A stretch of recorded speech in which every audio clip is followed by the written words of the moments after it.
start with Joe Rudder Trib. Hi, Cam. How you doing?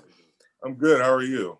Doing well. How would you characterize this rivalry round? And do you think it's good that both teams are, having winning seasons going into this game? Yeah, I think it's great. It's great for our division. It shows the level of competition in our region, in our division, and I know it's not a late night game, but it's a primetime game. We look forward to those, and it's a 5-star matchup for a reason. Dale Wally, DK. Cam, they're running the football very well this year. You guys are stopping the run very well this year. Excuse me. What do you see from their running game that has made it so effective? Well, first of all, they have 2 really good running backs, in Chubb and Hunt. I know Chubb's a little dinged up right now, but I just think they do a good job of getting hats on blockers, finishing plays.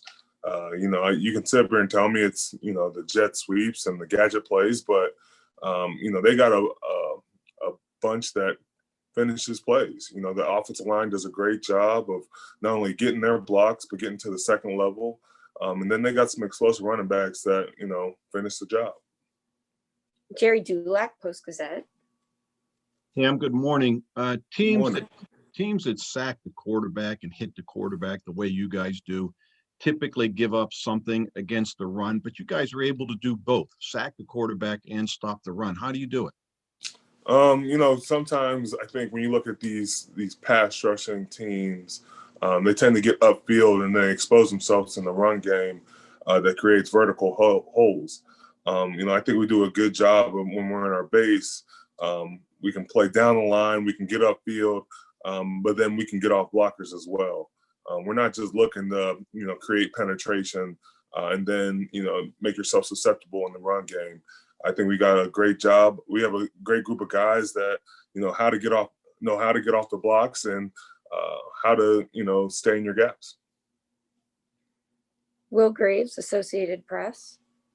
Cam, obviously it was a little ugly at times last year. Did you get the sense that was 2019, and they have a new coaching staff, and obviously they're playing well. Does that sort of eradicate any concerns about any lingering sort of anger, frustration, et cetera, from last year's stuff? Honestly, I'm not angered what's of it, but I look at the last year's tape, both home and away, and I say what they did well, what we did well. All that other outside noise and what didn't transpire doesn't really matter to me. We got to go out there and win a game and do what we can against a good team. Tim Benz, Trib. Hi, Cam. 2 questions about their offense. The first of which is Conklin and Wills, their 2 tackles. How have they helped that offense? And secondly, the way that you guys played against Baker in game 2, I remember was a big point of emphasis to not let him get free and throw to his roll side so much. Has he gotten any better in that regard? Is he more sound going either direction or staying in the pocket? I think to answer your first question, I think the tackles have done a really good job. I know they've had some turnover there, moving guys around. Now you got Hub at right guard just because of injuries, but I thought their tackles have been playing big for them.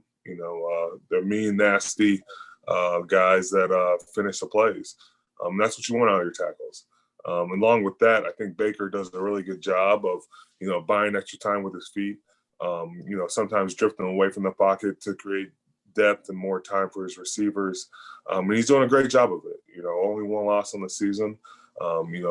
His escapability is something we have to be on point with, but I like the challenge and we'll be up for it. Mike Prizzuta, DVE.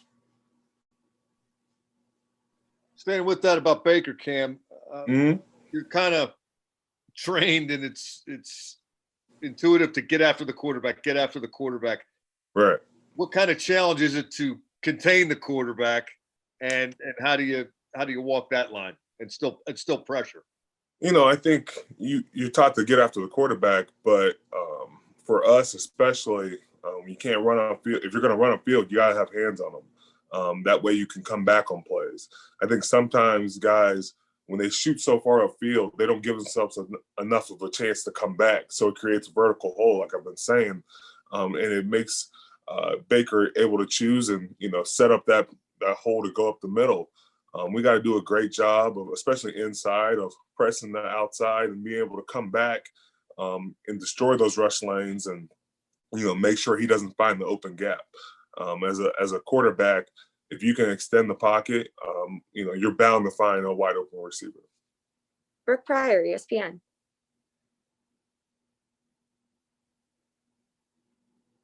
Brooke? Oh, there you go. You guys hear me? Sorry about that. Looked like it froze. Kim, from what you've seen of this Browns team, I mean, it's been a while since you faced a Browns team that's been this hot and kind of has this momentum going into a Steelers game. Organizationally, or maybe just feeling around them, or from what you've seen on tape so far, what's the big difference in this Browns team to ones that you've faced over the years and all the other matchups? I don't know if I can really judge them organizationally. I think that's above my pay grade to even think I know what's going on there. But I think they've just, they have a stout defense. I think their defense has been the catalyst for them going forward. And then I think they don't turn the ball over a lot. I think their offensive scheme and getting their running game going allows them, their defense to play well. And then, out of that and out of necessity, I think Baker plays off a good running game. You're able to set up the play action. You're able to do a lot more things when you can get the running game going. Mark Cabali, The Athletic. Hey, Cam, it seems to me like you're getting your share of the double teams again on the interior. How do you prevent that? I mean, could you just move around the defensive line a little bit to help that out? And how frustrating is that? I think early on in my career, when you first start to get a double team, you start to think, damn, it's hard to beat two. But that's just the way it is right now. I don't think I shy away from it. I almost look at it as a compliment. And, I think now I look at it as not only a compliment, but this is a chance for other guys to succeed. I don't really care if I get the sack. I care that we get the sack. I got three great rushers and Intuit, TJ and Bud. And I also have Tyson as well when we go 5 down. But, it's not just about me getting my stats. But when I do get the 2-on-2, the 2-on-1s, I'm trying to beat those as well. For me to just sit up here and just complain about a double team would be pointless to me. All right. I only have time for a couple more. Aditi, NFL Network. Good morning, Cam. Good morning. When you know that a quarterback that you're facing is a little bit dinged up, how does that play into your mindset? Are you aware of where the injury is? Do you think that perhaps he will be unable to do certain things? I mean, what goes through your head in relation to that? I'm not a doctor. I'm not going to sit here and tell you that I know, how bruised up he is. And, if it came down to, guys reporting it like it was a hockey game where it's a left leg injury or an upper body injury, I'd be fine with that, because at the end of the day, I'm just trying to inflict good punishment. I think we, as a D line and as a defense, you want to make sure the quarterback feels you. You want to make sure he's thinking about the rush. All those other things, his injuries, so be it. We play a physical game. He's going to come out there and try to be a warrior for his team. But it's up to us to make him think about that injury during the game. All right. And last one, Jenna Harner, PXI.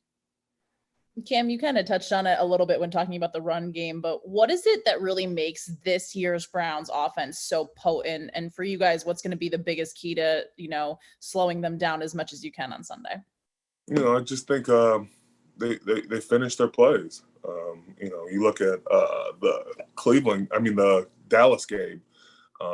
You can sit up and tell me it's about a jet sweep, but you look the way you had multiple guys finishing that play to set up a good run-in by OBJ, that's what you need in this league. And they're getting a lot more from a lot of other people. I just think they're doing a good job sustaining blocks, buying time for the quarterback to get the ball downfield, and then just having a good defense. A good defense can change a lot. I think, leading in turnovers and getting your team on short fields is always a plus. But then, knowing that you're going to get a 3 and out and then you're going to be back on the field pretty soon is a good feeling as offense as well. Let's go to Brooke Pryor with ESPN. Go ahead, Brooke.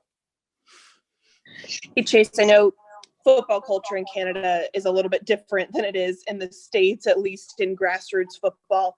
When you were growing up, did they encourage you to try to go play in the NFL, or was that something that people said, no, there's no way you're going to make it. You're playing in Canada. It's too hard to try to make it in the States.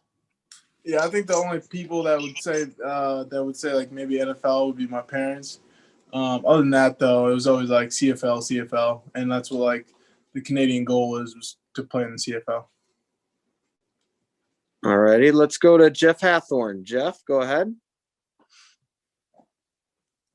Chase, what is the significance for you, or what does it mean to you to win AFC Offensive Player of the Week? Yeah, it's definitely super cool and achievement that I'll remember, but doesn't really affect my mindset going into the game. You gotta enjoy it for a little bit and then forget about it, so you can focus on what you're doing and prepare for the Browns. Aditi. Hey, Chase, I know that we talked about Mike Tomlin keeping you humble, and Ben Roethlisberger talked about that too, that now you won't be able to surprise anyone. But how about you? How is your mindset different right now? Do you have any more internal swagger or any more faith in what you can do because of what happened? Confidence definitely builds with games like that, but I'm not trying to act any different because of a performance. I think that's when you stop being humble. So just trying to stay the same as I've been. Will Graves. Chase, 6'4" guys aren't supposed to play in the slot. I'm just sort of curious. I know Notre Dame used you there a little bit, but what is it about your skill set that you think lends yourself to maybe being in that position and being comfortable in the middle of the field?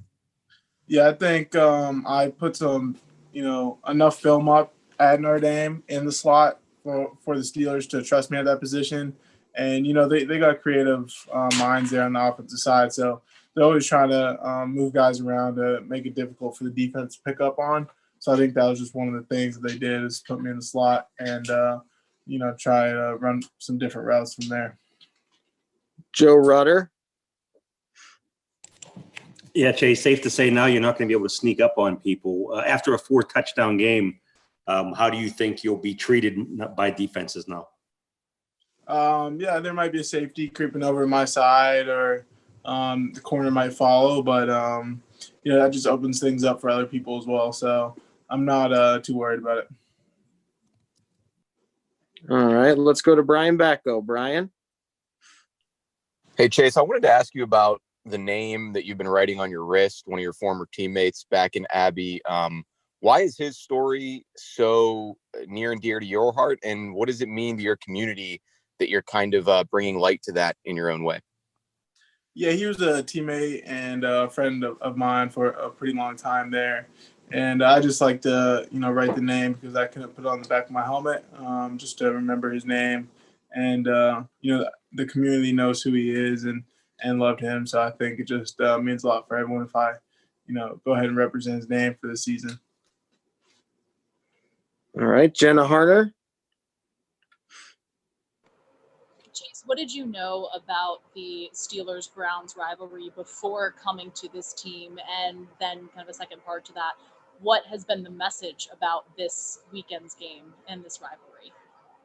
Yeah, I don't know too much of the history. Maybe something I might have to watch a video or a 30 for 30 or something. But it's the same as every other week. We know the implications are a little bit higher.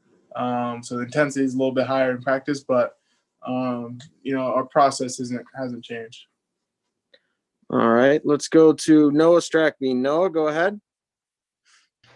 Hey Chase, I know it was a small sample size, but it was your first taste of Steelers Nation in the stands. You know, what was the feeling like, you know, having a big game with all them there?